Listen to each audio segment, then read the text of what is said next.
Hello student, मेरे इस YouTube channel में आप सभी लोगों का स्वागत है।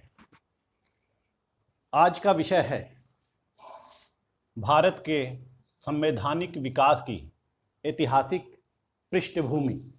आज मैं भारत के संविधान का जो विकास हुआ है, यानी कैसे कैसे भारत के संविधान का विकास हुआ है, उस बारे में आप लोगों को अवगत मैं कराऊंगा। हालांकि भारत का संविधान 26 नवंबर 1949 को बनकर तैयार हो गया था और उसके कुछ अधिनियम उसी दिन लागू हो गए थे, परंतु कुछ कारणों से भारत का संपूर्ण संविधान 26 जनवरी 1950 को लागू किया गया। हमारे भारतीय संविधान में 395 अनुच्छेद और 12 अनुसूचियां, 22 भाग हैं। वर्तमान समय में गणना की दृष्टि से देखा जाए तो 444 अनुच्छेद हो गए हैं और लगभग 24 भाग हो गए हैं। तो आइए चलते हैं भारत के संविधान की ओर। संविधान का विकास कैसे कैसे हुआ।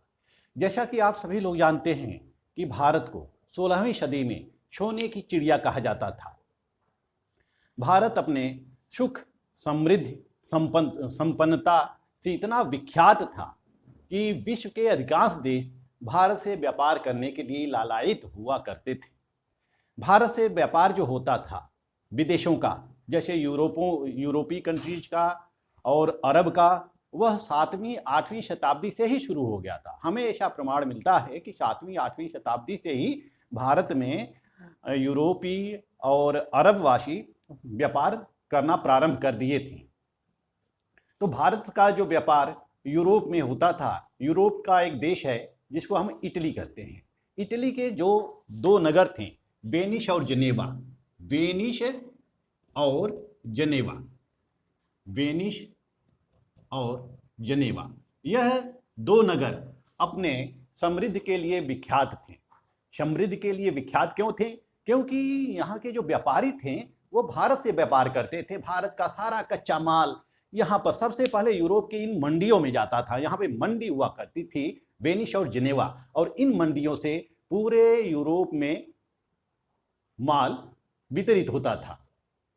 तो वेनिस और जिनेवा अपनी सुख और समृद्ध संपन्नता के लिए विख्यात थे। तो जो भारत से व्यापार होता था वह 3 रास्तों से होता था। भारत का व्यापार यूरोप में 3 रास्तों से होकर जाता था।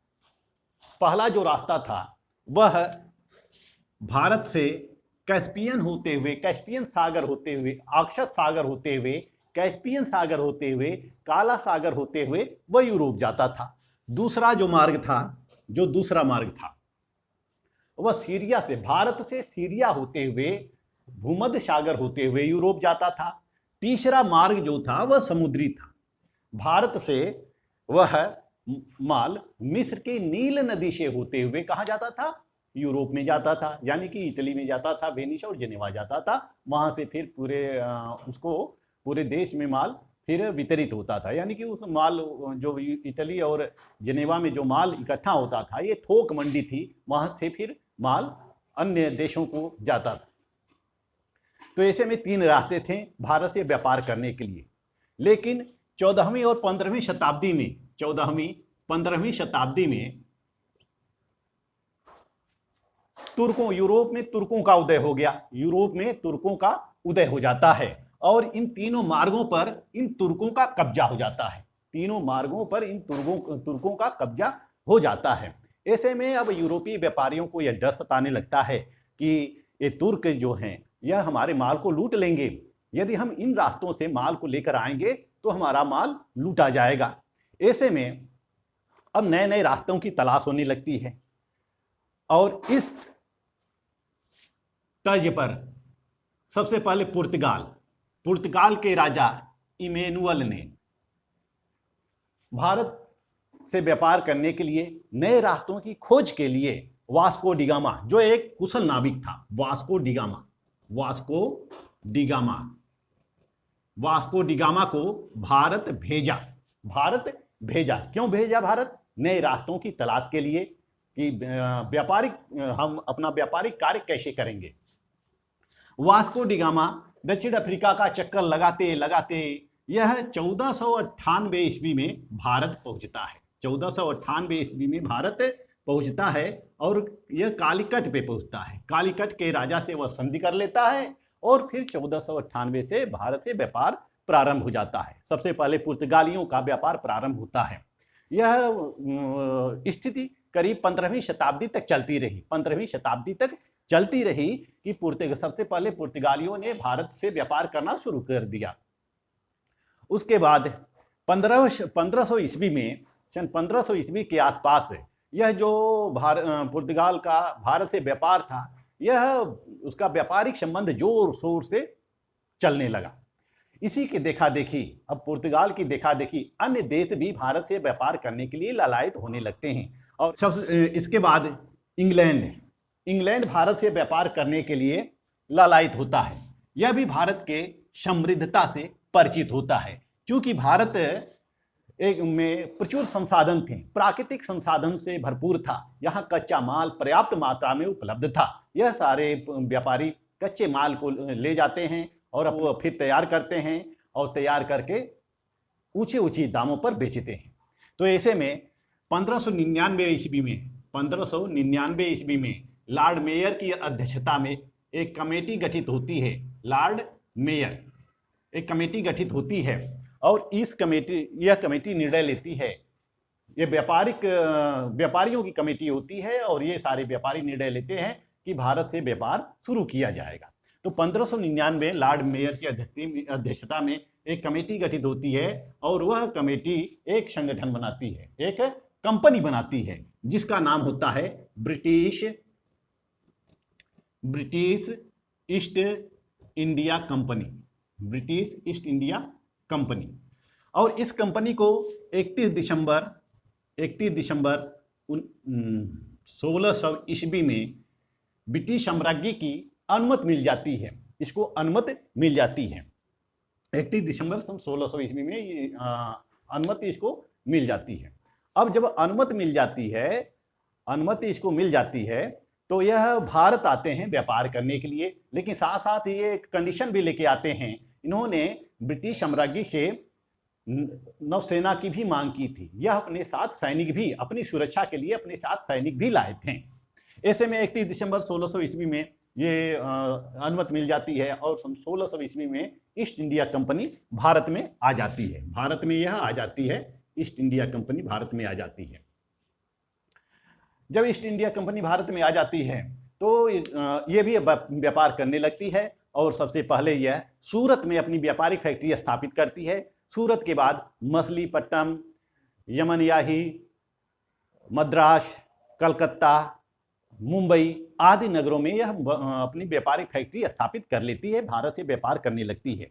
तो दो कंपनियां हो जाती हैं, एक पुर्तगाली कंपनी और दूसरी जो होती है ईस्ट इंडिया कंपनी। दूसरी कंपनी जो होती है ईस्ट इंडिया कंपनी होती है।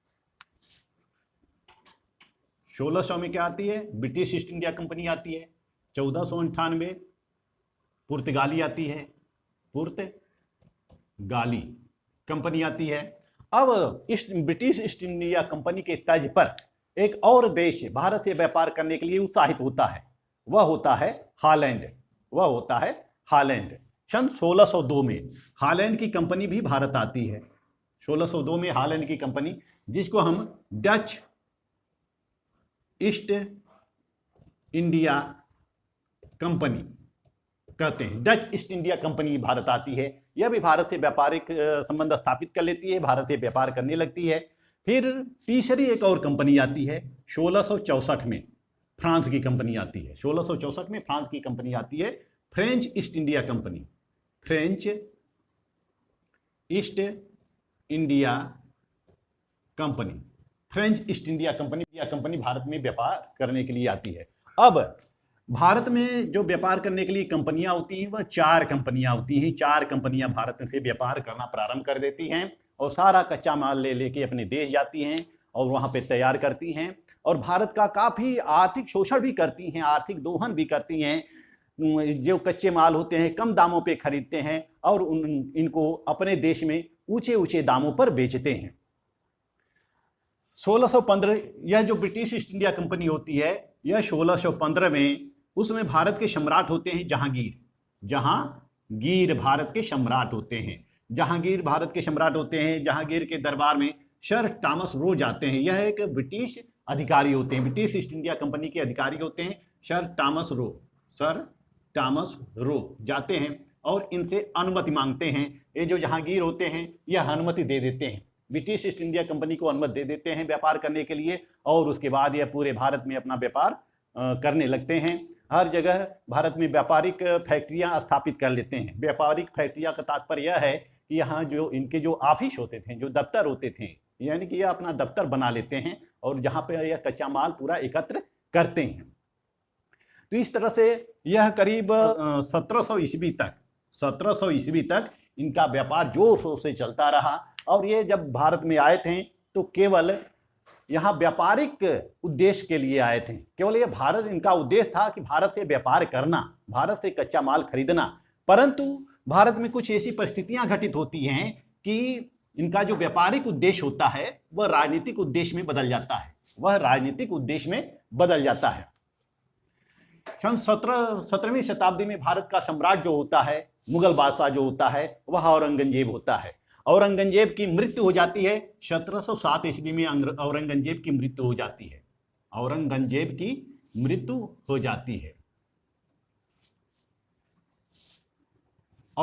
की मृत्यु के बाद कोई भी इसका उत्तराधिकारी ऐसा योग्य नहीं होता है जो भारत का शासन संभाल सके। ऐसे में औरंगजेब का जो साम्राज्य होता है वह तितिर बितिर हो जाता है, वह टूट जाता है, टुकड़ों टुकड़ों में विभक्त हो जाता है। जो देशी रियासतें होते हैं, वह भारत का जो साम्राज्य होता है, जब औरंगजेब के समय तक पूरे भारत में केंद्रीकृत प्रशासन व्यवस्था थी। लेकिन यह जो केंद्रीकृत प्रशासन व्यवस्था होती है औरंगजेब के मरते ही विकेंद्रीकृत हो जाती है, क्योंकि पूरा साम्राज्य जो होता है छोटे छोटे टुकड़ों में बन जाता है। मराठा शासक, राजपूत शासक, मुगल शासक छोटी छोटी रियासतें स्थापित कर लेते हैं। छोटे छोटे राजा होते हैं, बहुत राजा, यानी कि टुकड़ों टुकड़े में भारत विभाजित हो जाता है। तो ऐसे में यह जो ब्रिटिश ईस्ट इंडिया कंपनी होती है, भारत की इस राजनीतिक स्थिति का फायदा उठाती है और फूट डालो और शासन करो की नीति अपनाती है। लेकिन उससे पहले कई कंपनियां होती हैं, जैसा कि मैंने आपको बताया, पुर्तगाली कंपनी होती है, डच ईस्ट इंडिया कंपनी होती है और फ्रेंच ईस्ट इंडिया कंपनी होती है। तो जो पुर्तगाली कंपनी होती है उसका वर्चस्व समाप्त हो जाता है। पुर्तगाली कंपनी का वर्चस्व समाप्त हो जाता है क्योंकि पुर्तगाल के ऊपर स्पेन का अधिकार हो जाता है। 1580 में पुर्तगाल के ऊपर स्पेन का अधिकार हो जाता है। इसी तरह से ब्रिटेन हॉलैंड को पराजित कर देता है, तो हॉलैंड की कंपनी की भी स्थिति खराब हो जाती है, यानी कि बहुत अधिक प्रतिस्पर्धा उन कंपनियों के बीच नहीं रहती है। जो मुख्य कंपनियां होती हैं वह ब्रिटिश ईस्ट इंडिया कंपनी होती है, ब्रिटिश ईस्ट इंडिया कंपनी होती है और फ्रेंच ईस्ट इंडिया कंपनी होती है। दो ही कंपनियां मुख्य होती हैं। दो कंपनियां समाप्त हो जाती है या भी भारत के कुछ ही राज्यों तक, कुछ ही क्षेत्रों तक सीमित हो जाती हैं। लेकिन ये जो दो कंपनियां होती हैं ये काफी दमदार होती हैं, काफी बड़ी होती हैं। और ब्रिटिश ईस्ट इंडिया कंपनी का जो इसका गवर्नर होता है वह लॉर्ड क्लाइव होता है। फ्रेंच ईस्ट इंडिया कंपनी का गवर्नर कौन होता है? लॉर्ड डुप्ले होता है। लॉर्ड डुप्ले होता है। इनके बीच प्रतिस्पर्धा बढ़ती जाती है, कंपटीशन बढ़ता जाता है और इस कंपटीशन के तहत इनकी लड़ाइयां होती हैं 1742 में, 1748 में और 1756 में। 3 युद्ध होते हैं लॉर्ड डुप्ले और क्लाइव के बीच, 3 युद्ध होते हैं और इन 3 युद्धों में फ्रेंच ईस्ट इंडिया कंपनी पराजित हो जाती है। 1756 में इसको समझौता करना पड़ता है ब्रिटिश ईस्ट इंडिया कंपनी से। समझौते के तहत यह तय किया जाता है कि जो फ्रेंच ईस्ट इंडिया कंपनी होगी वह केवल मछलीपट्टम, पांडिचेरी, यमन, याही, गोवा के कुछ क्षेत्रों तक ही यह सीमित रहेगी। यह कुछ ही क्षेत्रों तक सीमित, यानी कि दक्षिण के कुछ ही क्षेत्रों तक इसको बैन लगा दिया जाता है कि यह दक्षिण के कुछ क्षेत्रों तक ही सीमित रहेगी। तो इस तरह से समझौता हो जाता है और समझौते के तहत जो फ्रेंच ईस्ट इंडिया कंपनी होती है वह भारत के दक्षिणी भागों में केवल सीमित हो जाती है और भारत पर एक छत्र राज किसका हो जाता है? ब्रिटिश ईस्ट इंडिया कंपनी का हो जाता है, ब्रिटिश ईस्ट इंडिया कंपनी का हो जाता है। तो जैसा कि मैंने आपको बताया कि भारत की राजनीति की स्थिति काफी उथल पुथल हो गई थी, भारत का साम्राज्य टुकड़ों टुकड़ों में विखंडित हो गया था। ऐसे में ब्रिटिश ईस्ट इंडिया कंपनी जो होती है वह भारत के राजनीतिक मामलों में भी हस्तक्षेप करने लगती है और अनेक प्रकार के यह नियम बनाने लगती है। यह एक राजा को अपने में मिलाती है, दूसरे राजा से युद्ध कराती है और वह फिर धीरे धीरे जो देशी रियासतें होती हैं उन रियासतों को अपने में मिला लेती हैं। तो इस तरह से कई इनकी कूटनीति होती है, कई इनकी रणनीति होती है, देशी राजा को मिलाकर उनके साम्राज्य को यह हड़प लेती है। तो ऐसे में यह जो मुख्य यानी कि जो निर्णायक ईस्ट इंडिया कंपनी के लिए जो निर्णायक युद्ध होता है वह दो युद्ध होता है। एक 1757 का प्लासी का युद्ध, बंगाल का नवाब उसमें था सिराजुद्दौला। 1757 का सिराजुद्दौला और ब्रिटिश ईस्ट इंडिया कंपनी के बीच युद्ध होता है प्लासी में। इस प्लासी के युद्ध में सिराजुद्दौला पराजित हो जाता है, वह गद्दी छोड़ के भाग जाता है और फिर उसके जगह पर यह मीर जाफर को बंगाल का शासक बना देते हैं। बंगाल बहुत बड़ा प्रांत था और यह बंगाल से पूरी व्यवस्था संचालित होती थी। तो बंगाल का शासक किसको बना दिया जाता है? मीर जाफर को बना दिया जाता है और इस तरह से बंगाल में दोहरा शासन स्थापित हो जाता है। दीवानी मामलों पर ब्रिटिश ईस्ट इंडिया कंपनी का अधिकार होता है और जो प्रशासकीय मामलों पर नवाब का अधिकार होता है। इस तरह से नवाब के हाथों से वित्तीय अधिकार छिन जाते हैं। 1764 में फिर एक युद्ध होता है, बक्सर का युद्ध।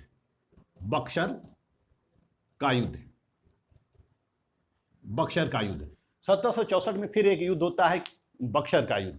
यह जो युद्ध होता है बक्सर का युद्ध होता है, यह मुगल सम्राट शाह आलम के बीच होता है और ब्रिटिश ईस्ट इंडिया कंपनी के बीच होता है और इसमें फिर मुगल सम्राट पराजित हो जाते हैं और बंगाल पर एक छत्र राज किसका हो जाता है? 1764 में ब्रिटिश ईस्ट इंडिया कंपनी का, ब्रिटिश ईस्ट इंडिया कंपनी का एक छत्र राज हो जाता है 1764 में।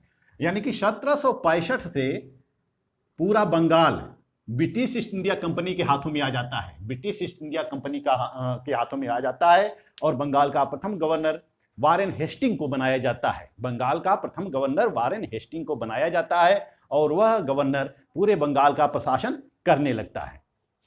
तो 1765 से पूरे लगभग भारत के अधिकांश हिस्सों पर ब्रिटिश ईस्ट इंडिया कंपनी का राज्य स्थापित हो जाता है और British East India company Bharat का आर्थिक शोषण करना प्रारंभ कर देती है। आर्थिक शोषण और इसके साथ साथ राजनीतिक शोषण भी करना प्रारंभ कर देती है।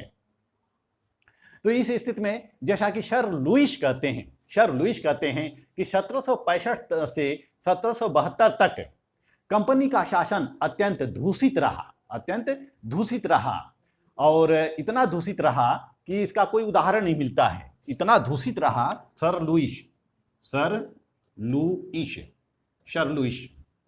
1765 से 1772 तक कंपनी का शासन इतना दूषित रहा कि कोई उदाहरण नहीं दिया जा सकता है। तो इस तरह से 1765 से 1772 तक यह काफी अत्याचार, भ्रष्टाचारी, रिश्वतखोरी, अनेक प्रकार की जो बुराइयां ब्रिटिश ईस्ट इंडिया कंपनी में उत्पन्न हो जाती हैं। ब्रिटिश सम्राट को पता चलता है, यानी कि ब्रिटिश सरकार को जब इस बात को पता चलता है तो वह ब्रिटिश ईस्ट इंडिया कंपनी को रोकने के लिए, उनमें जो बुराइयां उत्पन्न हो गई थी उन बुराइयों को दूर करने के लिए तब ब्रिटिश सरकार यह निर्णय ले लेती है कि ब्रिटिश ईस्ट इंडिया कंपनी को नियंत्रित करने के लिए कुछ नियम और कुछ कानून बनाए जाए। तो ब्रिटिश ईस्ट इंडिया कंपनी ने भारत में पहला अधिनियम बनाया 1773 का रेगुलेटिंग एक्ट।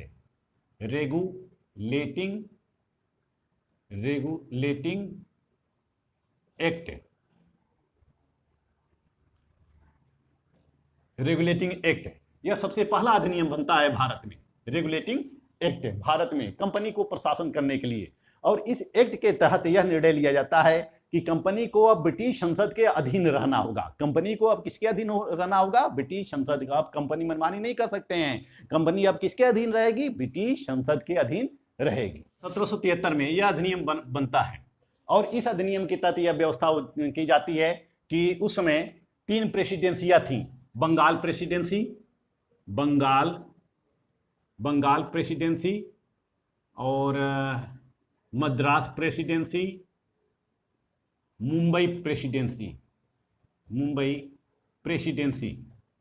प्रेसिडेंसी 3 प्रेसिडेंसी थी। इस अधिनियम के तहत बंगाल के अधीन मुंबई और मद्रास को भी कर दिया जाता है। मुंबई और मद्रास को बंगाल प्रेसिडेंसी के अधीन कर दिया जाता है। यानी कि अब मुंबई और मद्रास प्रेसिडेंसी के लिए बंगाल प्रेसिडेंसी ही कानून बनाएगी। 1773 के रेगुलेटिंग एक्ट के तहत ही 1774 में सुप्रीम कोर्ट की स्थापना की जाती है। सुप्रीम कोर्ट की स्थापना की जाती है। सुप्रीम कोर्ट, सर्वोच्च न्यायालय की स्थापना की जाती है। सुप्रीम कोर्ट की स्थापना की जाती है। इसमें 4 सदस्य होते हैं। सर एलिजाह इम्पे, सर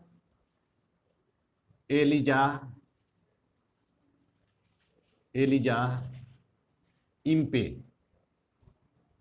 प्रथम न्यायाधीश होते हैं, प्रथम मुख्य न्यायाधीश होते हैं।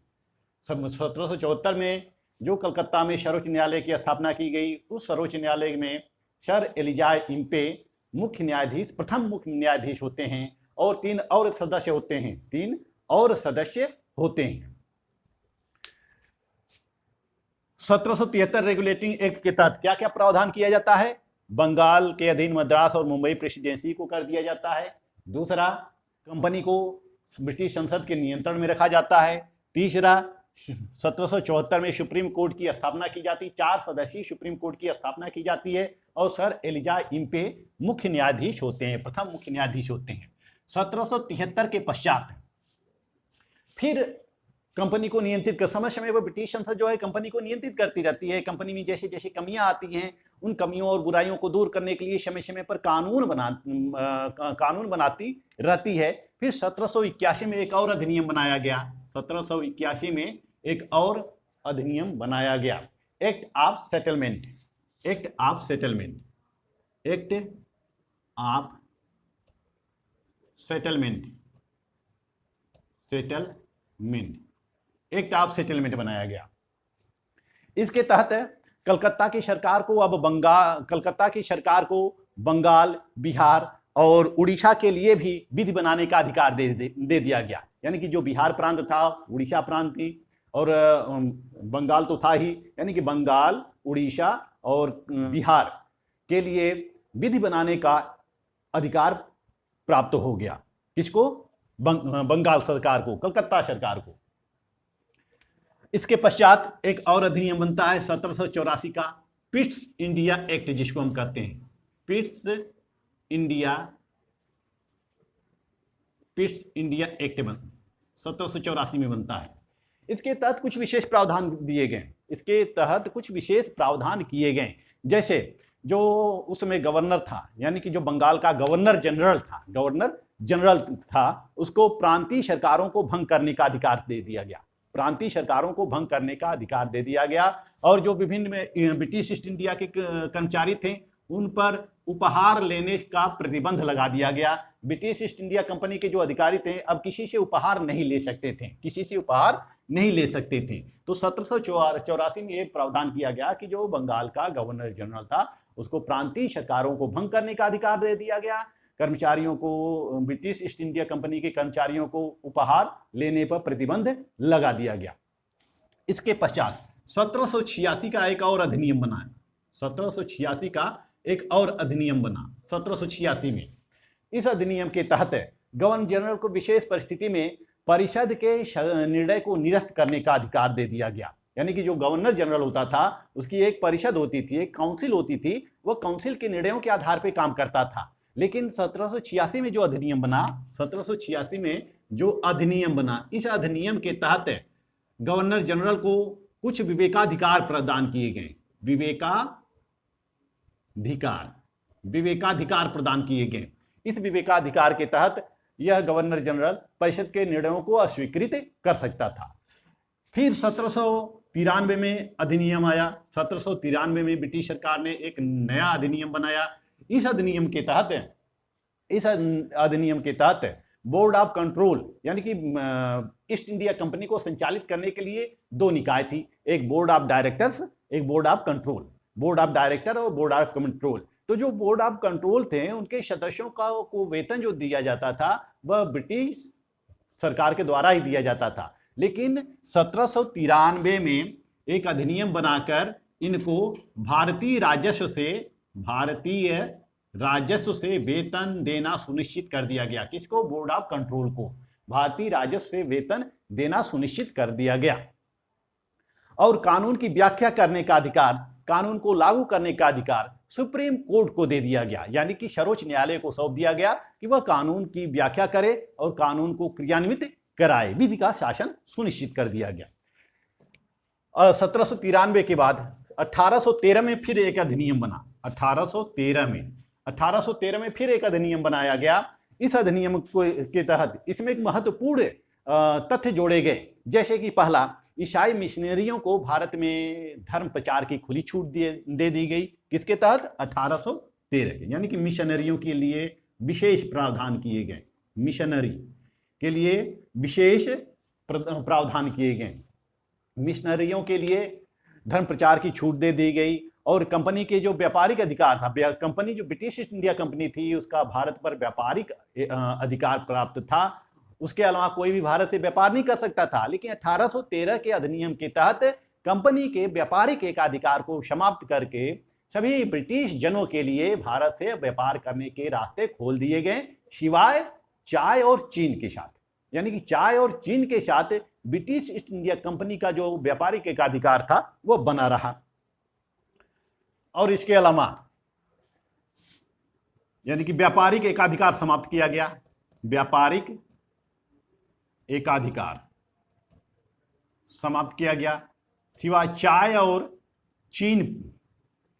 चीन पर केवल इसका अधिकार बना रहा। चाय और चीन पर इसका एकाधिकार बना रहा। इसके अलावा भारतीय शिक्षा पर खर्च करने के लिए 1 लाख रुपए का प्रावधान किया गया। 1 लाख रुपए का प्रावधान किया गया 1813 के अधिनियम के तहत। अब 1813 के अधिनियम के पश्चात 1833 का अधिनियम बनता है। 1833 का अधिनियम 1833 का अधिनियम बनता है।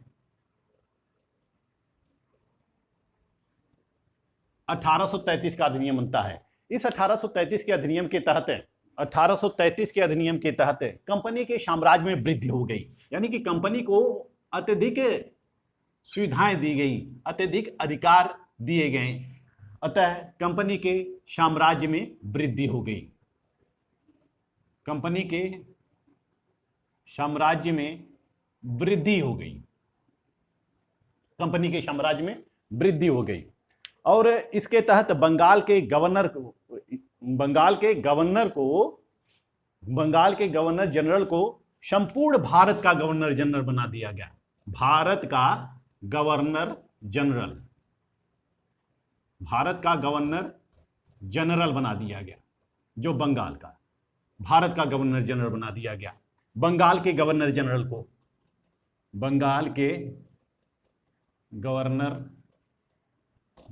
को संपूर्ण भारत का गवर्नर जनरल बना दिया गया।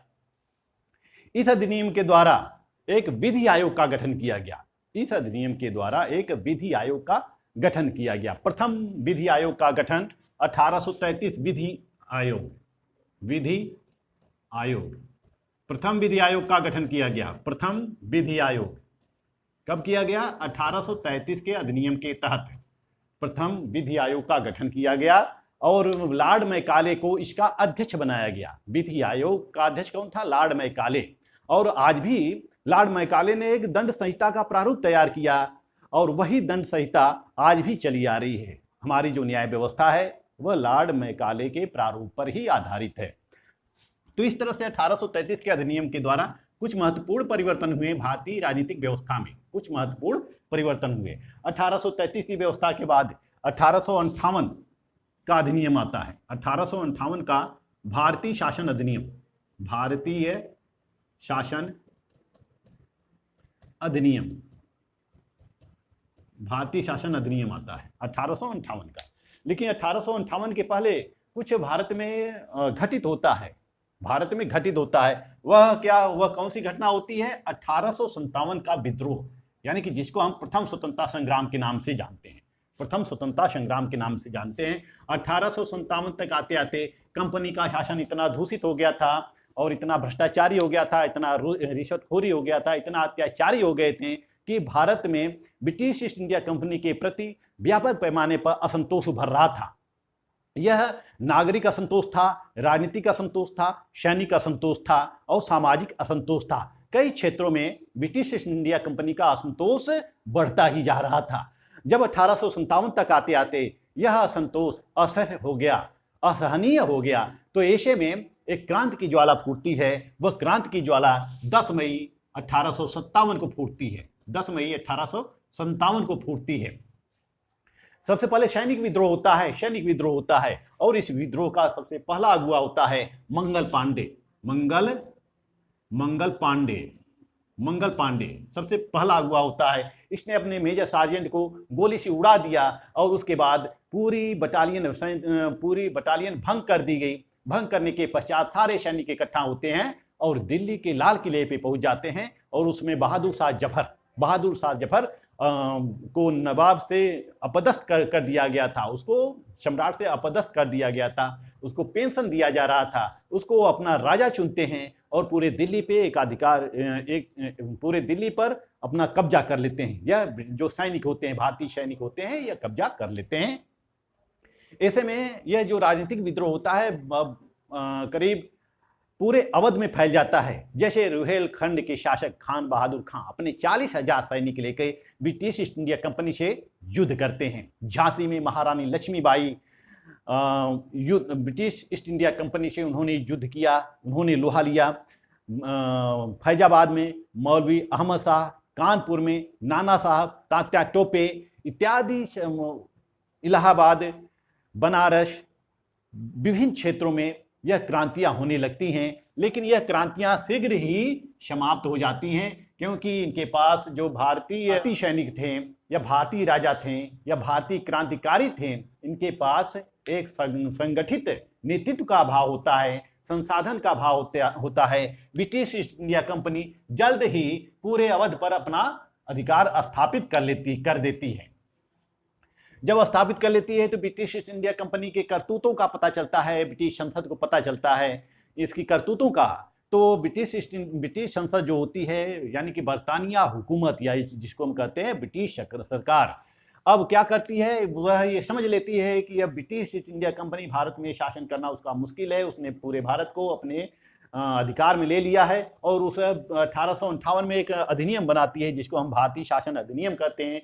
इस अधिनियम के तहत वह ब्रिटिश ईस्ट इंडिया कंपनी को भंग कर देती है, ब्रिटिश ईस्ट इंडिया कंपनी को भंग कर दिया जाता है और भारत का पूरा साम्राज्य सीधे सम्राट के हाथों में चला जाता है। कंपनी के जो कंपनी शासन करने के लिए 2 निकाय थी, बोर्ड ऑफ डायरेक्टर और बोर्ड ऑफ कंट्रोलर, इनको भंग कर दिया जाता है और भारत और ब्रिटिश सरकार के बीच एक भारत के राज्य सचिव की नियुक्ति की जाती है, जो कि भारत और ब्रिटिश सरकार के बीच मीडिएटर का काम करते हैं। और भारत के राज्य सचिव के लिए एक सलाहकार परिषद की स्थापना की जाती है, जिसमें 15 सदस्य होते हैं। जो 7 सदस्य होते हैं वह ईस्ट इंडिया कंपनी के निदेशक मंडल से होते हैं और 8 सदस्य ब्रिटिश सरकार के तरफ से होते हैं, यानी कि 15 सदस्यीय एक परिषद की स्थापना की जाती है। इसी परिषद की सलाह से भारत का जो सचिव होता है, भारत सचिव होता है, वह ब्रिटिश सरकार को परामर्श देता है। और भारत के गवर्नर जनरल का नाम बदलकर वायसराय कर दिया जाता है, भारत के गवर्नर जनरल का नाम बदलकर वायसराय कर दिया जाता है। तो 1858 के तहत, 1857 के क्रांति के पश्चात 1858 के तहत भारतीय राजनीतिक व्यवस्था में फिर एक महत्वपूर्ण परिवर्तन होता है और ईस्ट इंडिया कंपनी जो होती है ये समाप्त हो जाती है, इसको भंग कर दिया जाता है और भारत का शासन ब्रिटिश सरकार के हाथों में चला जाता है, ब्रिटिश सम्राट के हाथों में चला जाता है। या सम्राज्ञी, ब्रिटिश सम्राट या सम्राज्ञी के हाथों में चला जाता है और पूरे भारत का नियंत्रण ब्रिटिश सरकार के द्वारा होने लगता है। तो इस तरह से 1858 में कुछ भारतीयों के लिए कुछ और प्रावधान किए गए, जिसको कि शिक्षा के क्षेत्र में इसको मैग्ना कार्टा भी कहा जाता है। यह भारत के संवैधानिक विकास की ऐतिहासिक पृष्ठभूमि का पार्ट 1 है। अब इसके बाद में पार्ट 2 नेक्स्ट वीडियो में आप लोगों को बताऊंगा 1858 के बाद। 1858 के पश्चात जो जो अधिनियम बने मैं आपको नेक्स्ट वीडियो में बताऊंगा।